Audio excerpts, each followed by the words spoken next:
I'm really excited to introduce Ada Limon. I've gone over my time, so I'm going to make this introduction short and sweet. We were in the same NYU MFA graduating class together, along with Greg Pardlow, along with Jennifer Knox, who's here as well, along with Paula Bohens, along with Jason Schneiderman, along with Kathleen Graber, a lot of cool people that we miss and love. And we're not at the NYU reunion that's happening right now because we're here, but fuck them. So it's great to be here with both of them. And definitely there are 3 things about Ada that are still the same from 30-something years ago. No, 27 years ago. No, 17 years ago, teasing. 16 years ago. Her hair is still jet black. Girl. She's still got a wicked smile and a heart of gold. And she is still, as she was then, and still is now, one of the best poets I know.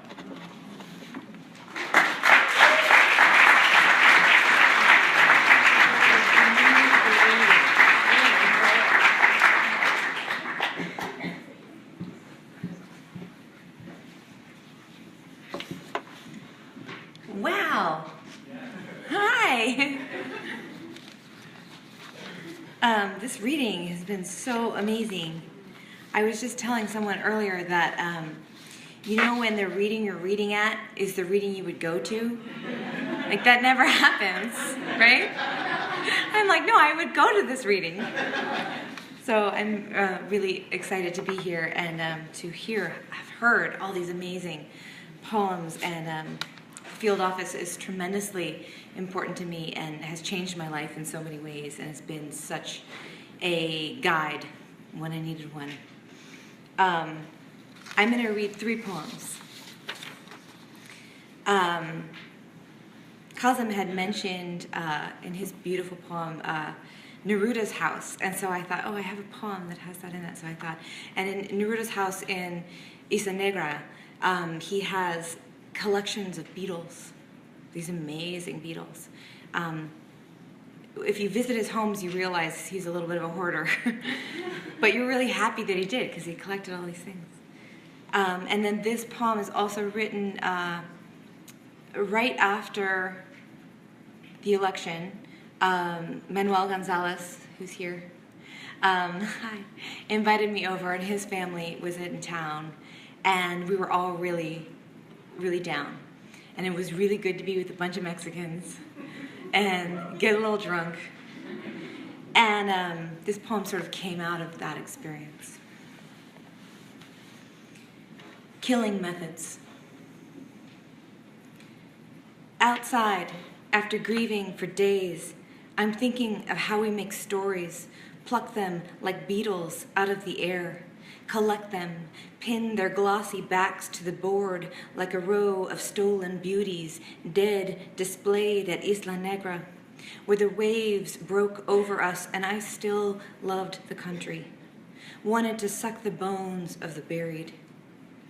Now I'm outside a normal house, while friends cook and please and pour secrets into each other. A crow pierces the sky, ominous, clanging like an alarm, but there is no ocean here, just tap water rising in the sink. A sadness clean of history only because it's new, a few weeks old, our national wound. I don't know how to hold this truth, so I kill it, pin its terrible wings down, in case later no one believes me.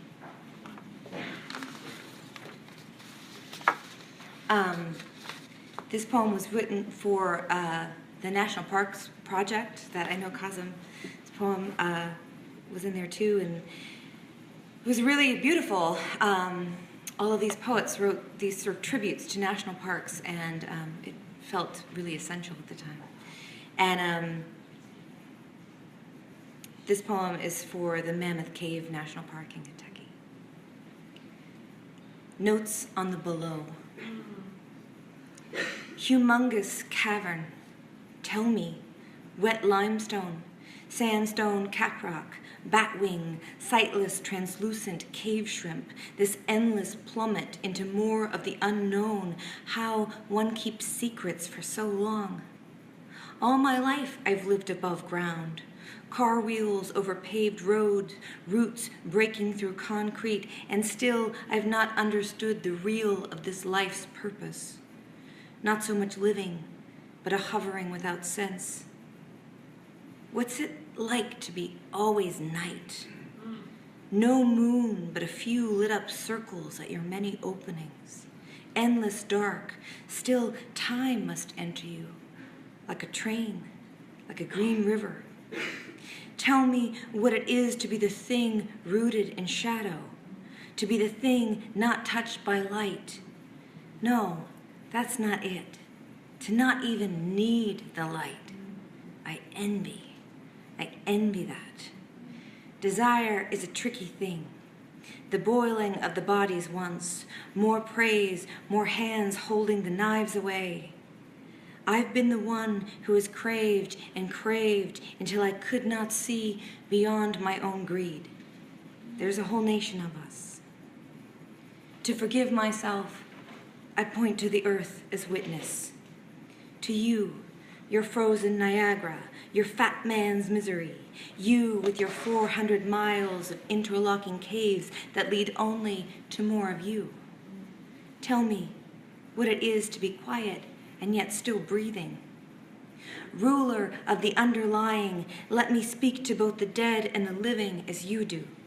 Speak to the ruined earth, the stalactites, the eastern small-footed bat, to honor this, the length of days, to speak to the core that creates and swallows, to speak not always of what's shouting, but to what's underneath, asking for nothing.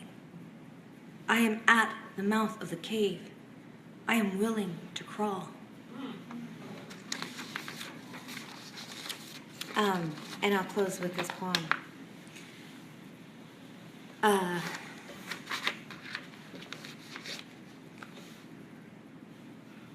don't know, this is just how I feel about this song.